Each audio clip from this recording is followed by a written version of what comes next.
Welcome back to Alaskan Freedom. The last few weeks have been really hard on us. We ended up getting sick about 3 weeks ago, just before we put out our last video, and did mention it in the last video, and thank you to everyone for the get well wishes. But we ended up getting worse. After the last video was out, our sickness seemed to get even worse, and we spent a few days without even getting out of bed. The little work we've done over the last 2.5 weeks we're putting together in this video. On top of that, we've had a lot of rainy days. It's been tough finding days where we felt good enough to work and the weather was cooperative. And then to top it all off, my truck broke down. It's in the shop, has been for almost a week and a half, and we haven't even heard anything back yet.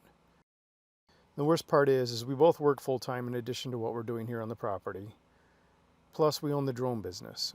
So trying to get to our separate jobs with conflicting hours with one vehicle, plus get out and do all of our drone shoots, has just been really hard and has limited our time and ability to get any videos done. We're both feeling 100% now, so hopefully over the next few weeks we get back on track and can get caught back up with construction. Right now we're about 3 weeks behind. We were hoping to move into the cabin by the end of August, but now a more realistic goal for us is probably going to be somewhere towards the end of September.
I'm tired.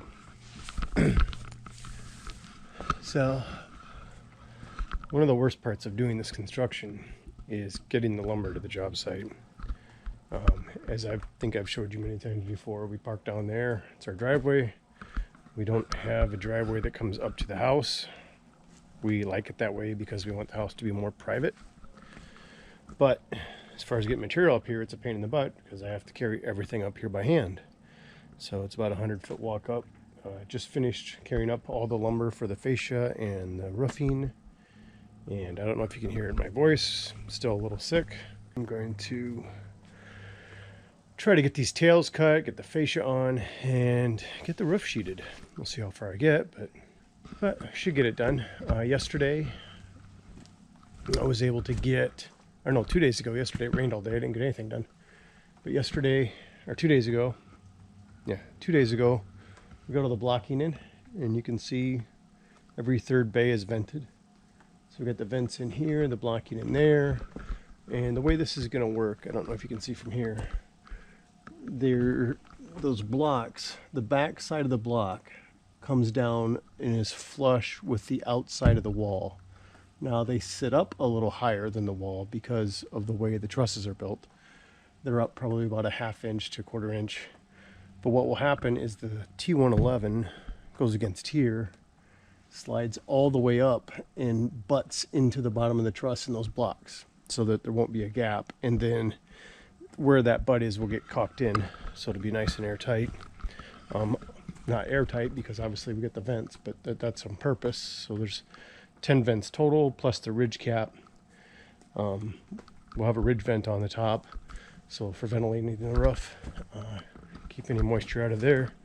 So we got that done, and the other thing we got done a couple days ago, climb up here.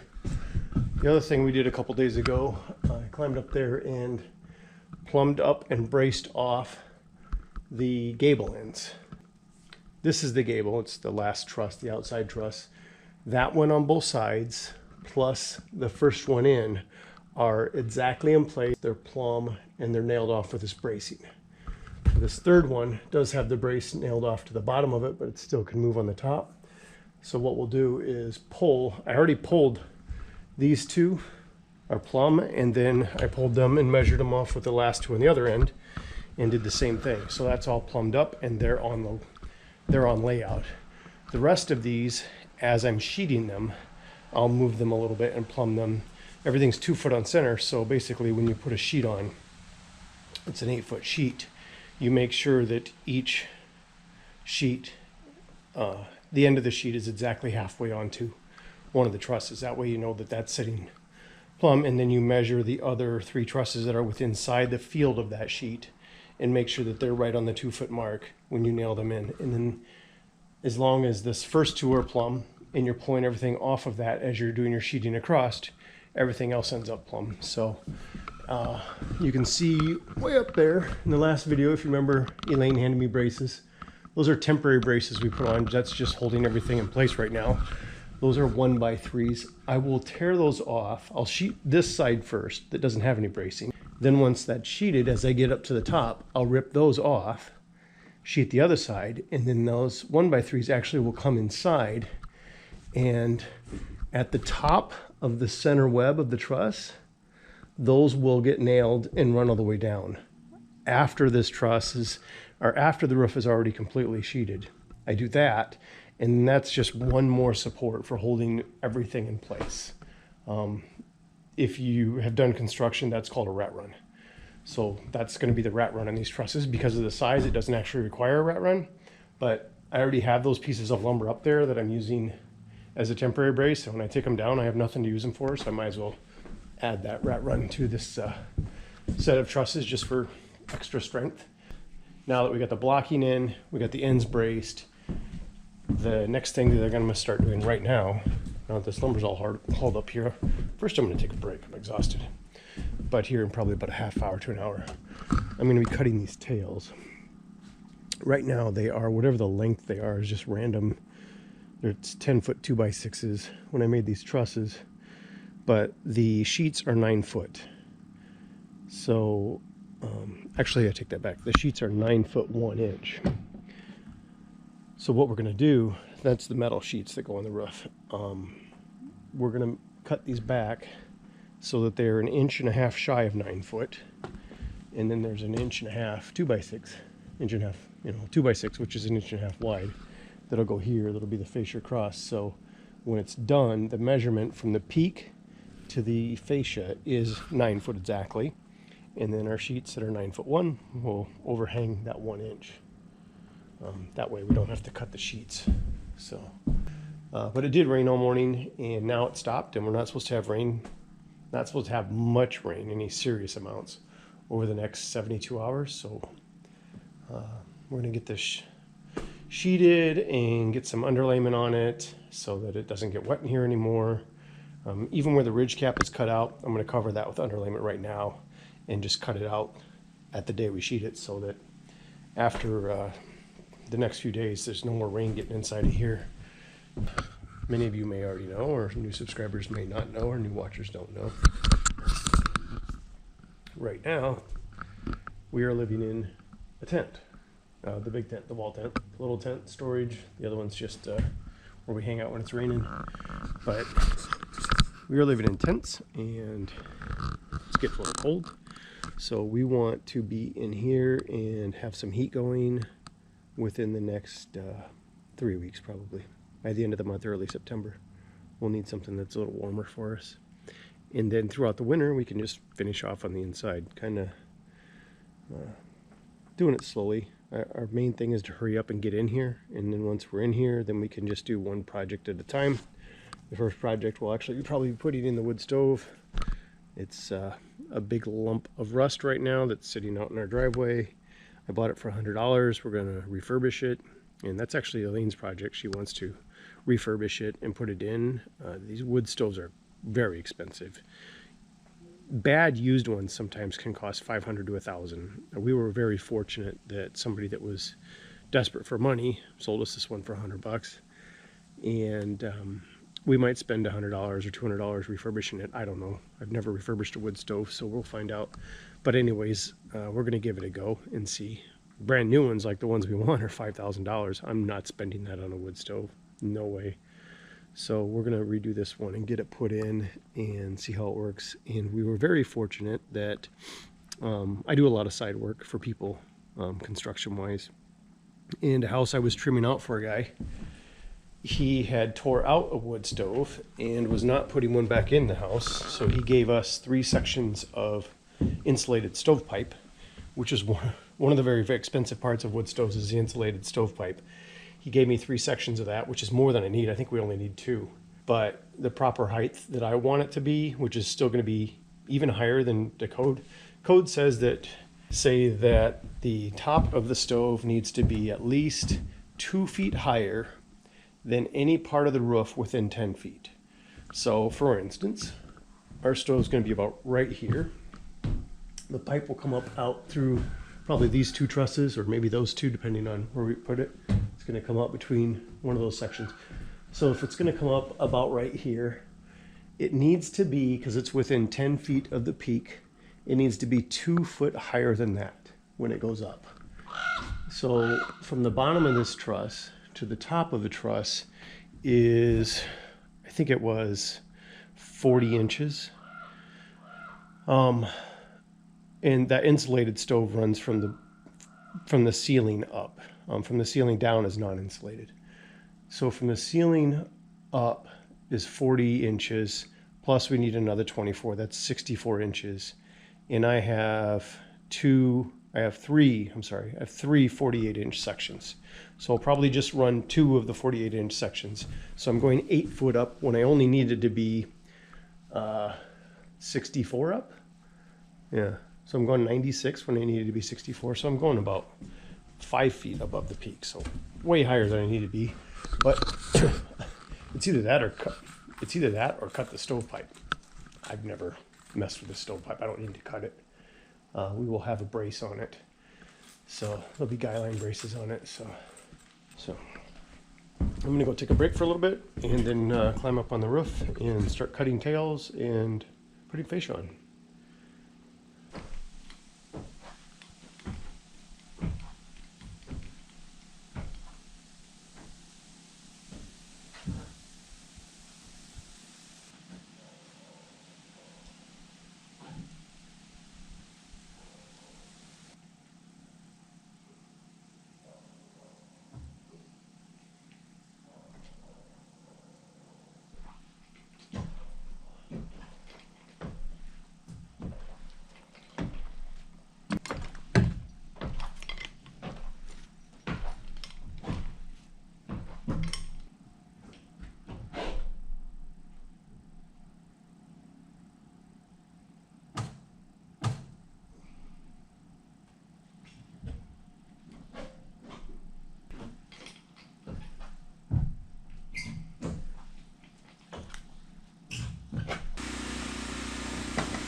Eleinne and I are now in our third week of being sick.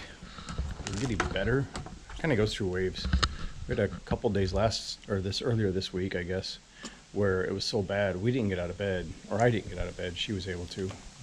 She's like ahead of me, like a week on this whole process of getting sick and getting better. There was 2 days I didn't even get out of bed, Monday and Tuesday. I did absolutely nothing other than get up to go to the bathroom and brush my teeth. I didn't get up once. But that was 5 days ago, so we're feeling a little better. So I'm going to try to get some work done. Last time I felt good enough to work, I did get up here for a few hours and sheeted half the roof. So I'm going to show you that, and you're going to see here on the eaves, they come out 2 foot. I'm using the CDX plywood, so that is going to be painted, and this is all going to be exposed. So the wood you see here, the wood blockings, the ventilation, that when everything's done, you're going to see that it's going to be painted and exposed. And then on the front of the fascia, I don't know if I'm just going to paint it. I did use galvanized nails in case I decide not to cover it, but I might cover it with a fascia board, like a masonite board, or I might cover it with some steel. I don't know. We'll decide on that later. First, there'll be drip edge on the top, and then we can either slide steel up under it, some black metal, or we can just paint it. I guess the masonite board I'd have to do before the drip edge, so that's going to be out of the question. But now we're going to climb up and sheet the other side, and I can kind of show you what I've done so far. So the first thing we have to do is snap a line at where the top of the first row of sheets go. You got to keep that straight. If you don't start off with a straight row, then you won't be able to really sheet anything. So we're gonna do that. Normally you would do that at 4 feet. You're using 4x8 sheets. We are doing it at 2 feet because the CDX plywood's already ripped the 2 foot sheets because it only covers the 2 foot area. It's more expensive than OSB, so there's no reason to use a full 4 foot sheet. So we rip that down and just use a couple of sheets across there. And then it also goes up the gable ends on the overhangs there. So let's get that line snapped, get that first row of sheets up.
first 2 sheets go on pretty easy because I'm able to use the ladder in the other sheets I have leaning up to kind of hold them in place. These last 2 sheets I won't have that luxury, but these are pre-cut to only 2 foot, so it's not as hard as handling a big 4x8 sheet. And a couple things we're doing here is normally when I'm doing a roof, I wouldn't nail it off until I'm completely done. The CDX sheets, I like to nail them as I put them on for a couple reasons. For one, that's the first row, and that's the row I'm going to be walking on when I'm working on the rest of the roof. So that way they're just done and I don't have to worry about it. And the other reason is because of shiners. So a shiner is when the nail goes through and misses the truss. So for instance, these are going down here and hitting this truss. If one of these was over too far or had an angle this way from underneath, you would see that nail. And since that's finished, you can't have that. And when I'm nailing the roof off, I've done enough of these that I go pretty fast when I do it. So when I'm doing the CDX, I want to go nice and slow, and it's kind of hard when you get in that mode of working fast and slow to go back and forth. So it's easier for me to do the CDX, go slow, take my time, and then the OSB, I'll put about 6 nails in each sheet when I put them in place and come back and nail them off. But I go at a real rapid rate because if I have any shiners in there, it's not a big deal. It's going to be up inside the roof, up inside the ceiling area. So it's not or inside the roof, above the ceiling where you're not going to see it. So it's not a big deal. These are a big deal. So I want to do these nice and slow, make sure that I'm getting each nail properly at the right angle in the right spot. And then I'll even come by afterwards and walk around the bottom just to make sure I didn't miss any. If I did, I'll poke them back through and take them out. So when we go to paint here, I don't have painted nails from up underneath that when we're finished that can be visible. So I'm going to get these last 2 sheets on, and then we'll just keep going. This should only take me about an hour and a half or so to do, probably. The nice thing is there's not a lot of sheets here, and I pre-cut everything. I did the other side, and when I did the other side, I was able to, this is the same on both sides, so I was able to get all my measurements off of that and just pre-cut everything for this side. So here is the other side finished off. I don't know if you can see it real close, but so 4 foot in from the end, this ridge is cut back 1.5 inches. So 4 foot in from that end and 4 foot in from that end, there'll be 1.5 inches cut back. It'll be on both sides. That 3-inch gap will be our ridge cap. So that's how the ventilation works, is it comes up through these vents into the ceiling area and above the insulation. So the insulation on the bays where the vents are, excuse me, still not feeling good. The insulation will actually have, there'll be a little stop there. I haven't decided what I'm going to use yet. They make cardboard ones you can put there. I'll probably just put some scrap wood in there or something to stop the insulation from blocking that vent. But then the air comes up and is in this cavity. The insulation won't be higher than this gusset, I don't believe. So the air is flowing freely between all the trusses and in the ceiling, and then out through this ridge vent. So that gives us our full ventilation, so we don't have to worry about condensation buildup inside of here. That is a serious matter that a lot of do-it-yourself guys overlook. And I wouldn't say overlook, probably just aren't aware of. They haven't built a lot of houses, so we're going to make sure we have the proper ventilation in here.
See what the wind did to my felt paper.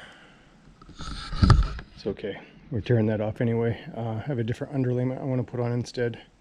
So hopefully it doesn't rain today, because I'm hoping later today to put that on this roof and that roof before another rain.